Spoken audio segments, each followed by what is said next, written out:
ইনকিলাব মঞ্চের মুখপাত্র ও ঢাকা ৮ আসনের সম্ভাব্য স্বতন্ত্র প্রার্থী শরীফ ওসমান হাদির উপর গুলিবর্ষণের ঘটনায় দেশজুড়ে ছড়িয়ে পড়েছে তীব্র প্রতিবাদ।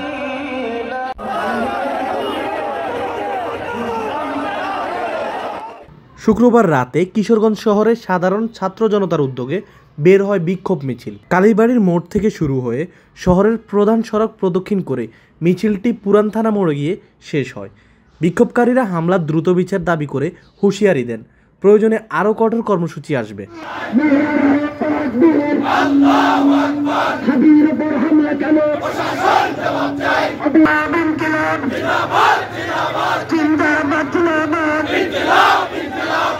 একই দাবিতে লক্ষ্মীপুরে রাত ৮টায় চকবাজার মসজিদ মোড় থেকে বিক্ষোভ মিছিল বের করে ছাত্র জনতা।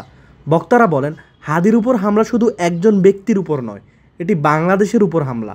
২৪ ঘন্টার মধ্যে দোষীদের গ্রেপ্তার আলটিমেটাম দেন তারা।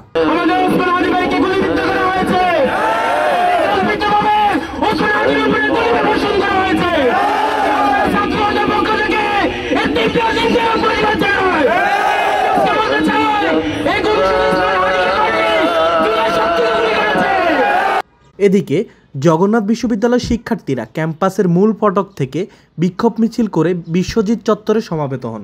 সেখানে বক্তারা বলেন, জুলাই অভ্যুত্থানের কণ্ঠস্বরকে স্তব্ধ করতেই এই হামলা।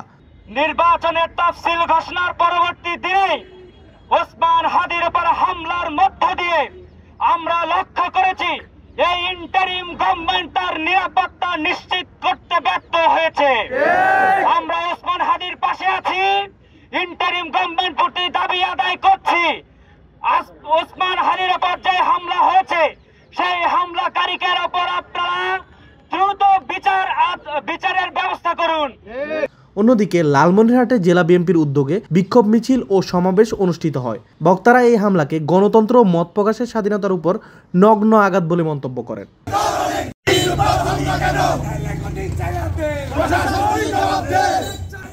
দেশের বিভিন্ন প্রান্তে এক সুরে উচ্চারিত হচ্ছে একই দাবি, হাদির উপর হামলার সঙ্গে জড়িতদের দ্রুত গ্রেপ্তার ও দৃষ্টান্তমূলক শাস্তি নিশ্চিত করতে হবে। ওসমান হাদি ভাই, আজকে আমরা দেখতে পাই উনি যখন ৮ আসনে নির্বাচনী প্রচারণা চালাইতেছে, ওই মুহূর্তে কিছু দুর্বৃত্ত সন্ত্রাসী এসে আমার ভাইয়ের উপর গুলি করে, সেই গুলির প্রতিবাদে আজকে আমরা বিক্ষোভ মিছিল করেছি। আজকে আমরা কিশোরগঞ্জ থেকে বলতে চাচ্ছি, ওসমান হাদির গুলির বিচার না করা হলে কিশোরগঞ্জে আগামীকালকেই কঠোর কর্মসূচি আমরা ঘোষণা করব।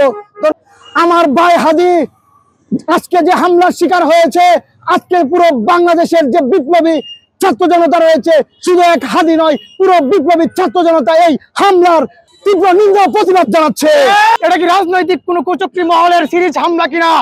এর আগেও বিপ্লবের প্রথম সারির নেতাদের উপর আক্রমণ হয়েছে। এভাবে এক এক করে টার্গেট করে যে আক্রমণ করছে, আমি মনে করি এই বাংলাদেশে বিপ্লবীরা আর নিরাপদ নেই। যারা গণঅভ্যুত্থান করে দেশের স্বাধীনতার সার্বভৌমত্ব এনেছে, যারা দেশের মধ্যে শান্তি সৃষ্টি করছে, তাদের মধ্যে যদি এভাবে গুলিবিদ্ধ করা হয়, এই বাংলার জনতা আর ঘরে বসে থাকবে না।